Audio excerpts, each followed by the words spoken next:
Bipa, berjumpa lagi nih dengan saya Dia Gustian.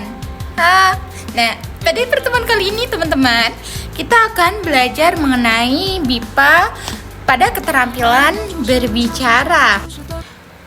Tapi teman-teman, sebelum itu saya akan mengajak kalian untuk bertanya. Saya akan bertanya tepatnya kepada kalian. Pertanyaannya, coba nih teman-teman bayangkan, dalam waktu seminggu teman-teman Bipa ini tidak menggunakan media sosial nih.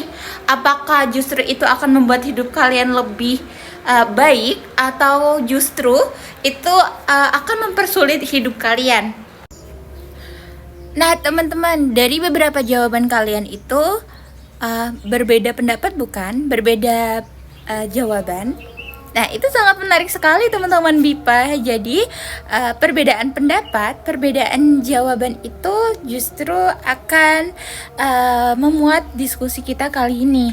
Nah teman-teman Bipa, pada pengajaran kali ini kita akan membahas mengenai teks diskusi tentunya. Jadi di sini kalian akan bisa menyetujui ataupun kalian bisa menolak pendapat dari teman kalian. Teman-teman, tadi saya sudah memberikan satu contoh untuk kita berdiskusi. Nah, sebelum kita melanjutkan diskusi kita selanjutnya nih, nah kita akan mengenal terlebih dahulu teman-teman Bipa mengenai teks diskusi itu seperti apa. Agar apa? Agar pondasi kita itu kuat. Nah, kita bahas satu persatu tentang teks diskusi ini ya. Jadi, teks diskusi adalah teks yang membahas suatu isu dari dua sudut pandang. Seperti tadi yang saya sudah kasih pertanyaan kepada teman-teman nih, bahwasanya media sosial itu, coba kalian bayangkan dalam satu minggu kalian tidak menggunakan media sosial. Nah itu kan kalian memiliki jawaban masing-masing ya teman-teman Bipa. Nah di situ memuat dua sudut pandang. Antara apa? Antara yang setuju dan juga yang menolak. Nah dari situ tujuannya untuk apa teman-teman Bipa? Nah tujuannya itu untuk memahami berbagai pandangan sebelum menarik sebuah kesimpulan. Nah bagaimana sih dalam mengungkapkan kalimat untuk sebuah setuju ada tidak setuju dalam mengungkapkan pendapat di dalam teks berdiskusi ini?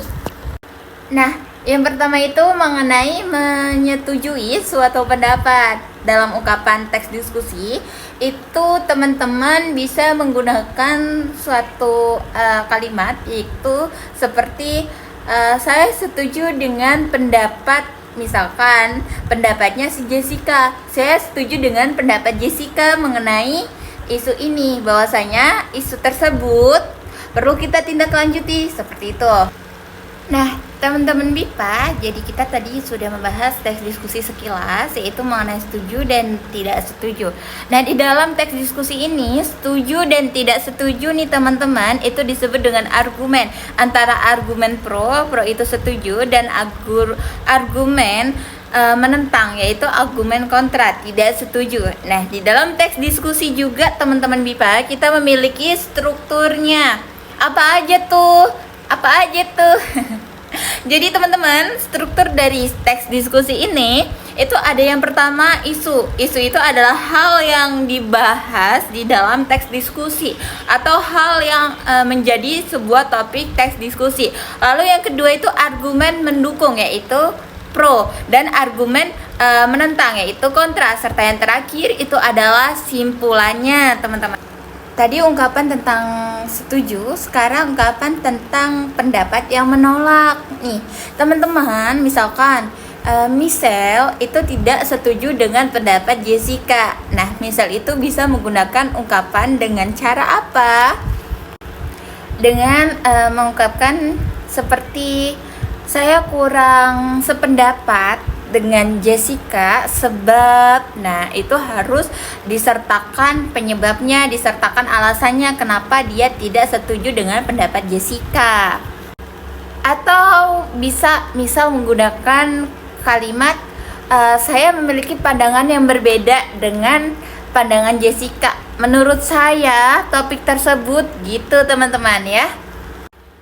Seperti tadi yang sudah dijelaskan, di dalam struktur teks diskusi itu ada isu, ada argumen, kontra dan pro, serta menyimpulkan. Nah, yang terakhir itu ungkapan dalam menyimpulkan. Nah, yang di dalam ungkapan menyimpulkan, teman-teman, seperti yang sudah saya bahas, menyimpulkan itu adalah dari berbagai pendapat kalian simpulkan bahwasanya diskusi kita kali ini, jadi kesimpulan dari diskusi kita kali ini itu tentang apa gitu. Nah, di sini kalian bisa menggunakan ungkapan kalimat seperti berdasarkan diskusi ini dapat disimpulkan bahwasanya teman-teman juga bisa menggunakan sebuah kalimat seperti dengan mempertimbangkan dari kedua sisi pendapat, dapat dikatakan bahwasanya kesimpulan dari diskusi kita kali ini seperti itu ya teman-teman. Jadi kita bisa memilah ungkapan atau memilah kata per kata untuk teks diskusi, baik itu ungkapan dalam argumen pro maupun ungkapan dalam argumen kontra, serta ungkapan di dalam kalian menyimpulkan suatu diskusi pada kesempatan kali ini. Nah, teman-teman, di sini saya akan mengajak kalian tentunya untuk apa nih? Saya akan mengajak kalian untuk berdiskusi mengenai video selanjutnya ya teman-teman. Kalian harus simak videonya, dan di situ saya akan memberikan sebuah pertanyaan untuk teman-teman BIPA dan untuk berdiskusi kali ini pada kesempatan pertemuan BIPA pada berbicara ini, keterampilan berbicara ini ya. Selamat menyimak teman-teman. Identitas yang menjunjung tinggi warisan budaya Indonesia, yang bernilai seni dan juga estetika, yang diekspresikan melalui beragam corak dan juga warna. Inilah sebuah karya seni bangsa Indonesia dan juga identitas negara kita, yaitu batik.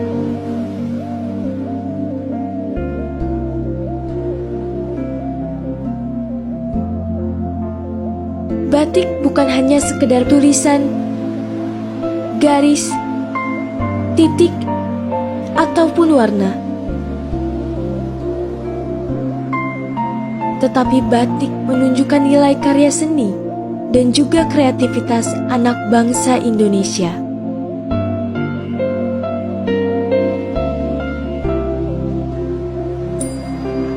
Sebentuk peninggalan yang tak akan terlupakan, yang akan selalu dicintai dan juga dilestarikan oleh bangsa Indonesia. Coraknya yang mempunyai sebuah arti dan pembuatannya yang sangat tradisional. Itulah mengapa batik menjadi sangat istimewa.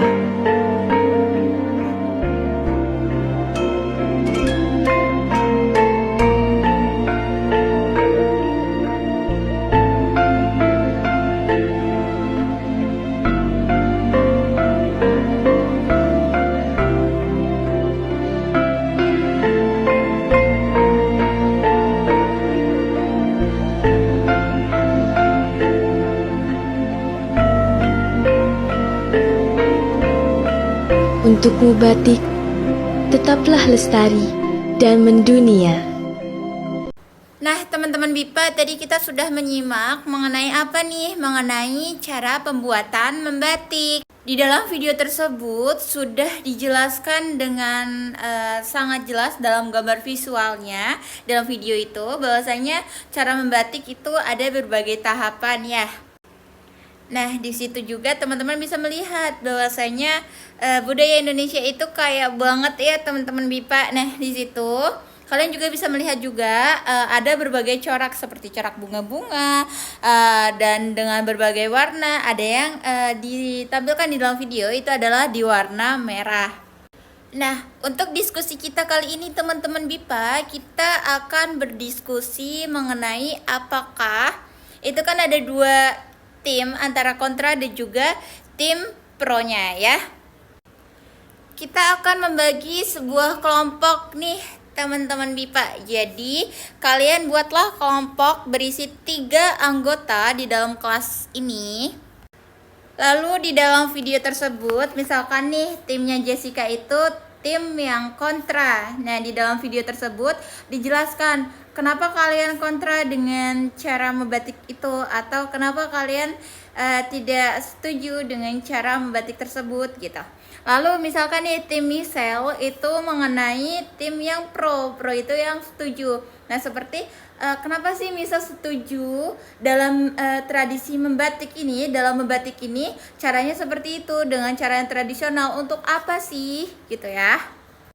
Nah, sila kalian untuk membuat video tersebut ya teman-teman BIPA. Nah, di situ juga harus tertera mengenai kenapa kalian setuju tentang membatik dengan cara yang tradisional seperti video tersebut. Lalu kenapa coraknya harus seperti itu? Apakah di dalam hal tersebut, di dalam membatik tersebut itu akan memperkaya tradisi di Indonesia, lalu tim pro-nya dan juga tim kontranya. Lalu ada tim yang ketiga, yaitu tim yang menyimpulkan ya. Jadi ada 3 tim, yaitu yang pertama tim pro, tim kontra, dan juga tim yang menyimpulkan ya. Jadi silahkan untuk teman-teman BIPA buat video mengenai hal tersebut. Kenapa kalian pro, kenapa kalian kontra, dan kenapa kalian dan tim yang menyimpulkan dari pro dan kontra tersebut dalam diskusi kita kali ini. Nah teman-teman, nanti kita akan bahas pada pertemuan kita kelas offline nanti untuk mengenai diskusi tentang batik ini ya. Jangan lupa untuk di tag videonya ya teman-teman, dan untuk didiskusikan pada pertemuan di kelas nanti. See you, sampai jumpa di pertemuan selanjutnya teman-teman.